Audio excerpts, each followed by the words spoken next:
Pour cette émission d'Histoire de Sorel consacrée à Yamaska, nous avons donné rendez-vous dans le cimetière à André Parenteau, coloré personnage surtout très sympathique, curieux de nature, amateur d'histoire. Qu'est-ce qu'on peut demander mieux?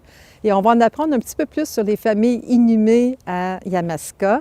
Il y a eu 3 cimetières à Yamaska, alors je vous invite à écouter l'émission qui va se terminer avec la capsule archivistique présentant un document des années 1860 et qui a appartenu à un marchand général d'Yamaska, Prudent Prou. Bonne émission!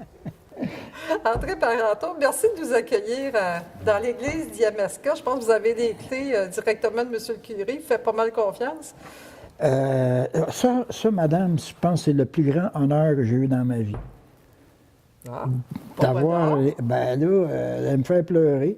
D'avoir les clés de l'église, d'une église, ça, c'est une marque de... Dans une communauté. Ben, je dois dire aussi que je viens faire des petits travaux ici. Je suis le réparateur des statues. Le réparateur des statues? Oui, des statues, des petits cadres ou des... je fais de la peinture. En fait, de la peinture, je ne suis pas peintre artiste, là. Je suis plutôt peintre en bâtiment. J'ai fait ça dans ma vie, après avoir fait la musique. Moi, ce que je comprends, c'est qu'on ne peut pas vous cataloguer, vous catégoriser, que vous avez été ci ou vous avez été ça. Mais on ne peut pas passer à côté du fait que vous avez vécu une grande partie de votre vie à Montréal. Oui, la majeure et ce que partie, vous m'avez dit déjà, puis je pense que c'est important de le souligner, vous êtes fils unique, votre père est fils unique, votre grand-père était fils unique. Oui, ça c'est spécial. Votre père est décédé, vous étiez quand même jeune. Décédé d'un accident d'auto. Votre mère, c'est Millet? Bien, c'est une Millier, mais venant de Millet, l'ancêtre Millet, Nicolas, je crois, oui, Nicolas, qui est venu avec de Maisonneuve, au deuxième voyage de Maisonneuve, pour fonder, avec Jeanne Mance, là.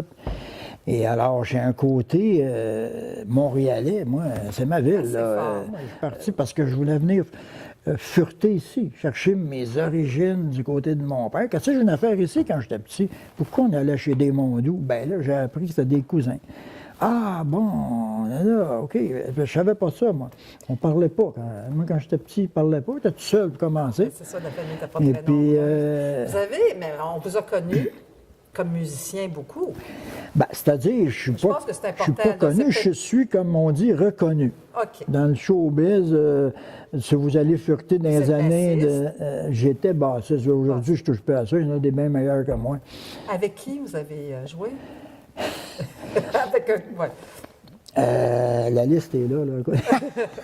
J'ai débuté, jouer avec un orchestre d'Italiens. En 1962 à peu près, là, Tony Riccocci and les Blues, quelque chose, connaissez-vous, on jouait du... Puis après ça, j'ai rencontré Michel Pagliaro. Alors là, dans quelle année, là? Ça, on était en 63. Okay. On jouait dans un orchestre de blues, rhythm and blues, avant les Beatles. Là, les Beatles sont arrivés, ça a tout changé la vie. Là, OK, ça, on commence à composer des chansons, puis on se peigne comme ça au lieu de comme ça. Aujourd'hui, on ne l'a plus, mais c'est pas grave. Oui, je suis allé le voir à Sainte-Anne, Charlebois. J'ai joué avec les Senners, j'ai joué avec Yvon Deschamps. J'appelle ça des collaborations musicales. Avec Louis Forestier, Paul Piché. Nicole Martin aussi. Nicole Martin. Ça, j'ai fait beaucoup de musique aussi avec des amis, des musiques de théâtre, des musiques de films, des disques. Mais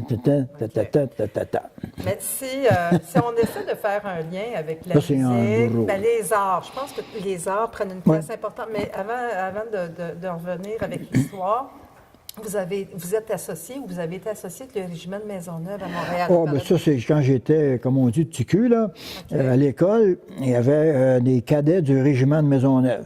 Alors là, moi, j'étais d'un cadet pour 2 raisons. Parce que j'aimais la musique, il y avait une fanfare. Mais après avoir claironné environ 2 minutes, je me suis quasiment évanoui. J'ai dit non, moi, je pense que c'est pas mon genre. OK. Mais je me suis... tout de suite, ils ont compris que mes aptitudes de statistiques et tout ça, ils m'ont mis dans le magasin de la compagnie. Alors là, t'as encore perdu ta casquette? C'est quoi ton nom? OK. Ça fait 2 fois que tu perds tes gants, là, ce mois-ci.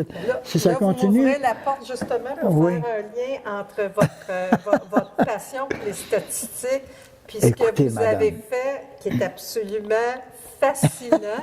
On va clore cette portion de l'entrevue avec ça. On est dans le banc de Joe Germanic, ça, Parenteau. oui, c'est un monsieur Saint-Germain, d'ailleurs, qui m'a dit, c'est là qu'il était. J'ai dit, oh oui. J'ai mis son nom à côté et vous pouvez constater, regardez, c'est un homme pieux. Il est venu 100 ans prier ici, tous les dimanches. Avant, quand il y avait la messe à 6 heures tous les jours, il partait à pied de rang Saint-Louis. Il venait à la messe, puis après ça, il allait faire sa journée d'ouvrage. Tous les jours. Regardez, il a usé ici, c'était usé. Si vous regardez le plancher, là, vous verrez, là, c'est usé. C'est usé. Par lui. C'est quand même émouvant, Alors, hein? ben oui, mais moi, quand je viens ici, c'est mon banc. C'est Mon votre oncle, banc. puis je lui parle. Mon oncle, aujourd'hui, il doit être les oreilles de Bordonnais. là, Oui, parce que là, ils ont oh, peut-être brisé un petit peu. C'est absolument fascinant ce que vous êtes en train de faire. Moi, j'espère qu'on va vous garder longtemps à Yamaska. ben là, on y voit que les gènes de mon mononcle germanique, puis de sa nièce qui a eu 107 ans, vous n'avez pas D'accord. fini de m'endurer. Mais ça, c'est pas moi qui décide. Non, là-dessus, il n'y a personne qui décide ça. Un gros merci en tout cas. Ça me fait vraiment plaisir. Merci. Puis, Monsieur Parenteau, vous avez choisi de débuter notre visite du cimetière avec ce monument qui a une valeur très importante à vos yeux. Expliquez-nous donc ça un inestimable, peu. oui, oui.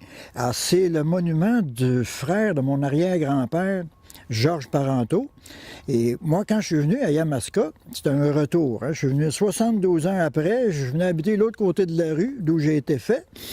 Et puis, Vous avez été conçu à Yamaska, mais vous n'avez jamais vécu à Yamaska Pas avant. vraiment, mais on OK. me le reproche encore. Hein. Ah. C'est pas- Ben non, mais là, il a fallu que je m'impose comme gros casse. J'ai dit, regardez là. Et je suis venu fouiller. Mais le nom Parenteau, vous savez, ça a été C'est comme. important. C'est une bonne clé ici. Hein. Oh, Vous Parenteau! êtes à Yamaska depuis 2019, Environ. à peu OK. près. OK. Et puis là, ben, je cherchais, parce que moi, je suis un fils unique. Mon père et mon grand-père aussi. Alors, j'avais pas de mononcle Parenteau, tout ça, mais j'avais rencontré ce mononcle, c'est-à-dire que c'était le frère de mon arrière-grand-père. Je l'avais rencontré une fois, il avait 100 ans. C'était un monsieur très particulier. Joe Germanic. Joe Germanic. Joseph Et Germanic et Parenteau. et mon arrière-grand-père, lui, c'était Georges Germanic Parenteau. Pourquoi Germanic? Parce que j'avais de l'allemand dans ma famille aussi. Comprenez-vous, du côté de mon arrière-grand-mère Mondou, qui était en fait une Schmid. Il y a une pierre tombale qu'on a vue tantôt. Exact, ça OK, qu'on c'était vous une montrait. descendante. OK. Luc Schmid, c'était un militaire qui est venu ici et était chef de la milice. À OK? Yamaska. Et qui ont défendu Yamaska. Bien, ça, c'était du côté de mon arrière-grand-mère. OK. Et moi, je connaissais pas rien de tout ça parce que j'étais fils unique, puis on parlait pas de ça chez nous. C'était comme les gros casses, des fois, ça parle pas beaucoup. Mais c'est ça, vous avez vécu à Montréal. Et vécu à Et Montréal, là, vous ouais. voulez en savoir un peu plus à sur votre Exact. famille. Et vous découvrez que les Parenteaux sont plutôt nombreux à Yamaska. Ben oui, moi, je pas? pensais qu'il n'y en avait même pas d'autres parce que, bon, et là, il y a un pont Parenteau. Oh, quel honneur. Une C'était rue qui Parenteau. ça? C'était qui ça? Ben, c'est le cousin d'un tel. Puis là, je dis, mais je faisais pas de généalogie encore, vraiment. Puis OK. c'était avec l'Internet, maintenant, ça va mieux et tout ça. Puis là, Parenteau, ben oui. Puis là, je dis, hey, ils sont tous cousins ici. C'est tous des cousins. Puis là, Mondou, ben oui, Mondou, ben, ça c'est un cousin. Puis ben, un arrière-cousin, puis je dis, coudonc, ça va bien. Puis là, alors là, ça, c'est de l'histoire. Mais vous avez... Je suis intéressé à l'histoire de la paroisse C'est et que tout ça. vous vous êtes intéressé à l'histoire des familles inhumées dans le cimetière. Pas juste la famille Des Parenteau. familles et de tout ce qui entoure ça. Joe Germanic était Oui. marié à qui, là? Une madame Pétrin, au début, il s'est OK. marié 2 fois. 2 fois, Comprenez-vous? OK. Alors, il y a des descendants de lui. Il y en a un qui habite pas loin d'ici. C'est le seul de cette lignée-là. C'est le dernier. C'est le dernier. Et, OK. Luc Parenteau, qui habite Puis pas loin dites-moi donc, d'ici. vous avez une petite anecdote concernant J'en ai Joe plusieurs. Germanic. Bon, je sais pas si je devrais compter ça, là. On le coupera au montage. Non, non, mais c'est pas scandaleux, rien. Celle que je... OK. Ben, jour Avec nos germanique. anguilles, là. Ah, là, OK. Alors là, chaque année, lui, il est décédé en 1964 à 104 ans. Alors, il est né même avant la Confédération. Hein? Mais quand il était jeune, il aimait ça étriver les religieux, les religieuses. Mais c'est un croyant. Hein? Alors là, ça, c'est Amédée Proulx qui m'a conté ça parce que c'était son parrain. Donc, c'est mon arrière-cousin. Hein? Bon. Alors là, il partait, il allait à la pêche à l'anguille, un peu plus loin, et il se faisait un beau collier d'anguilles. Il y en avait de l'anguille dans ce temps-là. Les anguilles sont vivantes, là, c'est ça, je comprends. Là. Un anguille, madame, c'est pas tuable. Comprenez-vous, c'est comme... Alors, il embrochait ça, puis il se faisait un collier en bédaine, un collier, puis les anguilles clonaient comme ça. Excusez mon nom quand je vous fais passer pour un bizarre, mais en tout cas, il s'en allait comme ça, puis il passait devant le party annuel des Sœurs de Sainte-Anne. Le Monseigneur était là, il y avait... Ah, bien fou! Ça, son gros fun, ça. Comprenez-vous? Il y a des petites histoires comme ça à Yamaska. Il y en a quelques-unes, mais ça aussi, ça se perd, parce qu'on l'a dit, on va leur dire, vous vous intéressez beaucoup à l'histoire de façon générale, pas juste l'histoire. Forcément. Vous ne pouvez pas vous intéresser juste à une histoire, comprenez-vous? C'est comme... Parce que tout s'enchaîne. C'est la curiosité de savoir, d'avoir des réponses. Moi, je suis un être curieux. La vie m'épate. Moi, je suis heureux. Wow! L'architecture, l'histoire, tout ça, la musique, c'est tout connecté. Moi. Monsieur Parenteau, vous vous êtes intéressé à l'histoire du cimetière. C'est le 3e cimetière. Expliquez-nous ça un petit peu. Bien, le premier village de Yamaska, enfin, ce qu'il appelait village, il appelait ça la commune. C'était dans l'île du Domaine, un peu plus loin. Alors, c'était quelques maisons, des colons, les premiers, puis il n'y avait pas encore de prêtres. Il y avait des prêtres qui venaient de Saint-François et ils venaient dire la messe. Et finalement, ils ont eu une paroisse, ils ont fondé une paroisse, mais que c'était c'était dans l'île. Okay? Et, mais, par exemple, ça s'était inondé tous les ans. Pourquoi c'était dans l'île? Parce que c'était plus proche de Sorel. On ramène en ce temps-là. Ici, où est-ce qu'on se trouve? Ce cimetière ici? C'est le dernier cimetière. Il y en a eu 3. Mais lui date de? 1840. 41. La construction de l'église. C'est-à-dire celle-là. Il y en a eu une autre avant, qui était au même endroit, un peu plus petite. Mais c'était le même cimetière, partagé. Sur l'île du Domaine? Non, ici. Il y a eu 4 églises à Yamaska. Il y a eu 4 églises à Yamaska. OK. En fait, ce qu'ils appelait église, au début, c'était plutôt des chapelles. C'était des petits bâtiments, là. C'était pas des gros clochers comme ça. Puis, comprenez? Mais c'était une église quand même. Okay. Alors, il y en a eu 4 de ça. Une dans l'île du Domaine. Après ça, elle était de l'autre côté, juste où est la rivière Sainte-Catherine, là, puisqu'il y a le petit pont, là. Là, c'est la deuxième. Elle était là un petit bout de temps. Ça n'a pas été très long. On est revenu ici par après, parce que ça grossissait, Yamaska. Ça grossissait. Ce qui est arrivé, et là, je vais vous donner une primeur. Yamaska vit sous ce qu'on appelle, ce qu'ils appelaient dans l'Église catholique, un état de, pas un état de péché, mais un état de profanation. Oh! Parce qu'à l'époque, quand on construisait une nouvelle église, on devait amener les défunts dans le nouveau cimetière. Mais on ne l'a pas fait. On ne l'a pas fait. Est-ce qu'on sait pourquoi? Ah, on ne sait pas vraiment pourquoi, et j'imagine qu'on ne veut pas le savoir, je ne sais pas. Parce là, on parle de 1840, là. Avant 1840. Même avant 1840. Ce fut fait à Saint-François. À Saint-François, ils l'ont fait, mais ça a pris des années, parce que c'est pas tellement intéressant d'éterrer les morts. C'est les familles qui doivent faire ça. Venez chercher vos morts, emmenez-les dans le... imaginez la procession au flambeau, là, ça devait être assez spécial. Alors, ça ne s'est pas fait ici. Alors, dans les anciens cimetières, ben ils sont où, nos ancêtres, vraiment? Mais moi, je me suis donné comme mission de le trouver exactement, et j'ai trouvé où ils étaient. Vous, parce que je n'ai pas fouillé, là, mais on sait à quelques 100 pieds près. Là. OK. Et lui, était le premier cimetière, le deuxième, et ben lui... Mais lui, ici, là, vous avez recensé... Ben, en fait, vous avez fait plus que recenser les familles qui sont inhumées ici. Vous avez recensé toutes les familles depuis le début. Qu'est-ce que ça donne comme résultat? Bien, ça donne comme résultat qu'il en manque 4 ou 5 000 qu'on ne sait pas ce qu'ils sont. Ça, c'est Combien?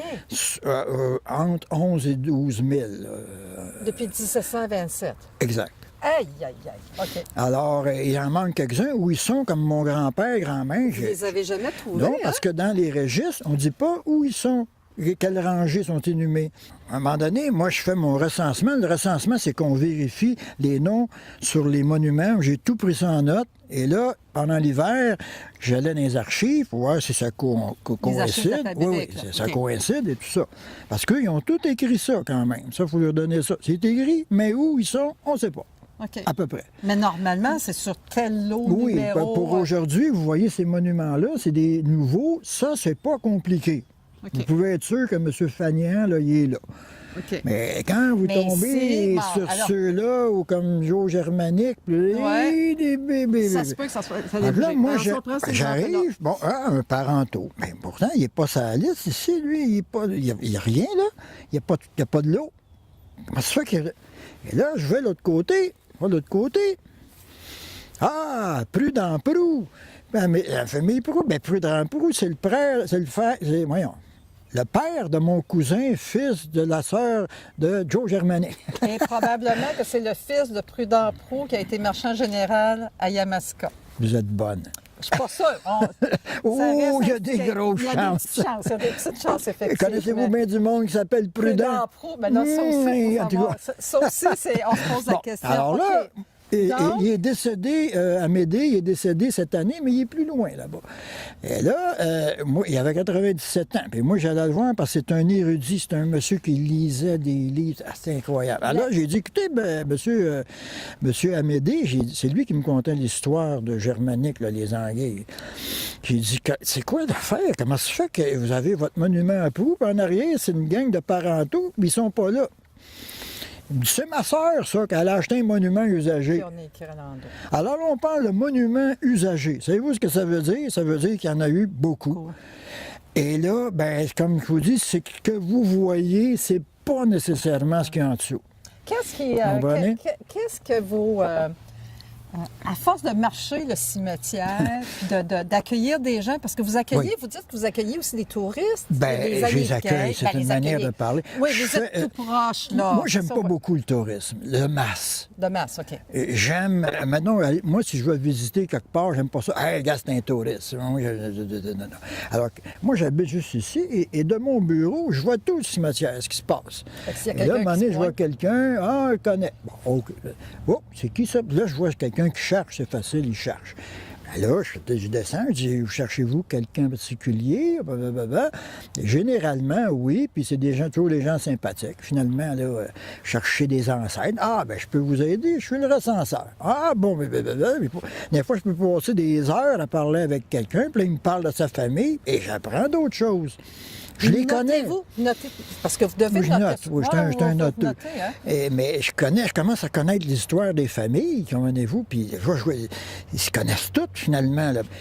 Il est venu des gens de très, très loin qui sont venus ici. À un moment donné, un Américain qui m'arrive l'an passé, du Michigan. Non, cette année. Du Michigan? Ouais, il est là, puis il est venu ici parce qu'il a vu le clocher. Lui, il trouvait ça beau, un anglophone de Détroit. OK. Ce touriste, j'étais ici, il faisait très beau, puis là, il me parle en anglais. Puis là, je disais, parle anglais, parce qu'ici, il n'y a pas d'anglais. Oui, c'est ça. Quand même spécial, hein? Alors là, je dis, oui, vous venez d'où, tout ça? Puis là, puis je commence à lui parler de l'histoire, puis tout ça. Puis j'ai dit, vous venez de Détroit? Puis j'ai dit, justement, on attend un monsieur célèbre, un écrivain qui va venir nous visiter, monsieur Thérault. Monsieur Thérault, qui est sommité de l'écriture. Il est venu pour voir ses ancêtres. Puis là, le monsieur, il n'en revenait pas. Il dit, Paul Thérault is coming here. Oh, come on! Je dis oui. Ouais. Et il est venu ici pour chercher ses ancêtres, lui aussi, mais en fait, ils sont à Saint-David, ses ancêtres. Mais Saint-David, avant, c'était Yamaska. C'est ça. Voilà. Alors. Mais vous êtes beaucoup ici, vous habitez tout proche, vous avez une vue sur le cimetière. Oui. N'empêche que la nuit, il se passe des choses très déplorables. Ça a déjà arrivé. Ça, oui, ça. Il y a des actes de vandalisme qui se commettent dans les cimetières. On en a un bon exemple ici. Ouais. Là aussi, vous voyez le monument qu'il y a là, c'est encore. des croix, surtout les croix. Comment vous voyez l'avenir des églises, des cimetières? Des églises, c'est une chose, mais comment vous voyez l'avenir des cimetières? Oh, là, ça, c'est une question très... Non, mais vous comment... Ben, moi, ce que j'aimerais, c'est qu'on s'en occupe des cimetières, parce que si vous ne payez pas, ça s'en va à l'abandon. Puis on enlève des pierres. On enlève ci, on enlève ça. Puis généralement, les nouveaux sont assez bien entretenus, mais les anciens, on en nettoie un de temps en temps. Puis on essaie de pas les brasser trop. Puis là, quand on voit que ça cante un peu, ben là, parce que c'est tous des bénévoles, hein? C'est du bénévolat ici, l'entretien de l'Église et tout ça. Monsieur Parenteau, vous avez fait dans vos recherches, vous avez recensé toutes les familles inhumées. Par famille. La famille la plus importante des 3 cimetières de Yamaska, c'est... En nombre, c'est les Saint-Germain. Okay. 337 Saint-Germain. 334 Parenteau, on va les battre. Merci justement de vous prêter à cet exercice-là, puis de le partager avec les gens, parce que vous êtes très généreux de votre temps et de vos connaissances. Moi, j'aime les gens, puis... Mais c'est important, puis je trouve que c'est une façon aussi de mieux comprendre l'importance de préserver ce patrimoine-là, parce que c'est pas les pierres qui parlent, c'est les gens qui vont parler, les pierres, les familles. Mais vous seriez surprise combien il y a de personnes qui commencent à s'intéresser à la généalogie, surtout, l'étude de la taphophilie. Là, la fameuse taphophilie. Bon, la fameuse taphophilie et l'histoire, parce que vous ne pouvez pas passer à côté. Là. Si vous commencez à fouiller là-dedans, bien, qu'est-ce qui est arrivé, puis ça dans l'histoire. De plus en plus, puis il y a beaucoup de familles, aussi des gens qui sont venus ici avec des livres de famille. OK. Telle famille, ils ont leurs livres. Et ça commence à en avoir. Il commence à en avoir beaucoup. Ouais. Alors, un gros merci. Un gros merci. Bienvenue. Merci à mon oncle. Merci à mon oncle. Merci à Joe. Joe Germanique. Salut tout le monde. Pour cette chronique sur les documents d'archives conservés au service d'archives agréé de la Société historique Pierre de Sorel, je voulais vous présenter une toute récente acquisition par la Société historique et c'est conservé au Fonds d'archives générales de la Société historique Pierre de Sorel. C'est un document ancien.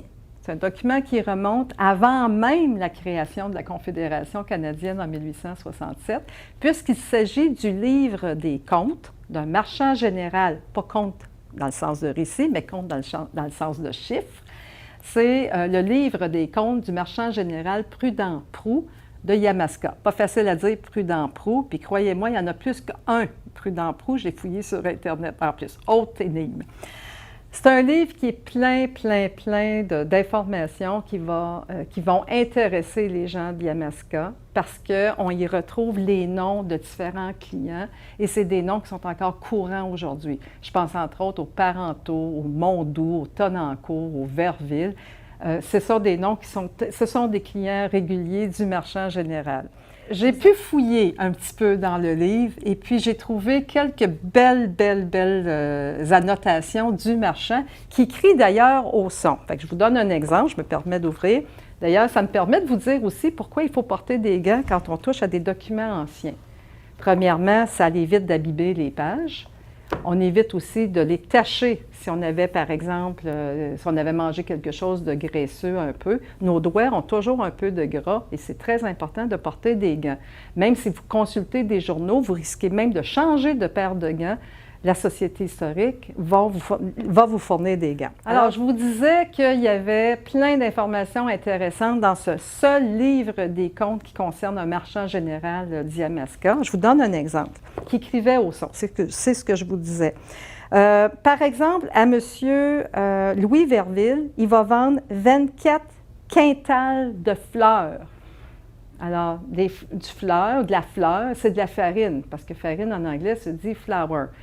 Il va vendre du whisky. Bien, whisky, c'est whisky, V-I-S-Q-U-Y. Alors là aussi, on voit plein de choses où il écrit un verre pas de bière dans ce cas-ci, mais un verre de sirop, verre, V-E-R-T. Alors, il y a quelques questions que ça soulève. On se demande qu'est-ce que les gens achètent. Bien, on va retrouver, comme ailleurs dans les autres magasins généraux de la fin du 19e siècle, de la mélasse, du sucre, des poches de pommes. Mais à l'approche du temps des fêtes, on trouve autre chose. Alors là aussi, je voulais attirer votre attention sur une curiosité. Peut-être que vous avez une réponse que moi, je n'ai pas. Mais, par exemple, au mois de décembre 1865, donc on s'approche du temps des fêtes qu'on fêtait beaucoup au jour de l'an, hein, on sait que ce n'était pas nécessairement Noël qui était fêté, mais le jour de l'an. À Narcisse Parenteau, durant Saint-Antoine, on lui vend divers de Pepperman. Et les Pepperman sont très, très, très populaires auprès des clients au mois de décembre. Alors, ça a été un prétexte, quand je préparais cette chronique-là, d'interviewer mes parents, d'interroger mes parents, puis leur dire, coudonc, les menthes roses, j'en ai toujours vu dans ma famille, qu'est-ce qui arrive avec ça? Pourquoi on mange des menthes? Il semble-t-il que jadis, on faisait fondre des pepperman dans de l'eau chaude qu'on donnait aux enfants pour soulager des maux de ventre. Je reviens à mon magasin général de Prudent-Prou de Yamaska. Il y a aussi des annotations sur le passage de commis voyageurs de Sorel, notamment un Moïse Allard, un Simon Bernard. Vous avez aussi, quand arrive le temps de l'hiver, il va acheter des cordes de bois. Alors, il y a un monsieur Maxime Forcier, année après année, qui vend des cordes de bois, où on lui promet d'acheter des cordes de bois. Vous avez aussi des informations sur le type de plantes qui sont cultivées. Le sarrasin est déjà populaire à l'époque. L'avoine, hein, on le sait, les chevaux sont très nombreux à la fin du 19e siècle. Alors, c'est un bijou de document pour toutes les personnes qui s'intéressent à la généalogie des familles de Yamaska ou qui s'intéressent tout simplement à l'histoire de Yamaska ou à l'histoire tout court.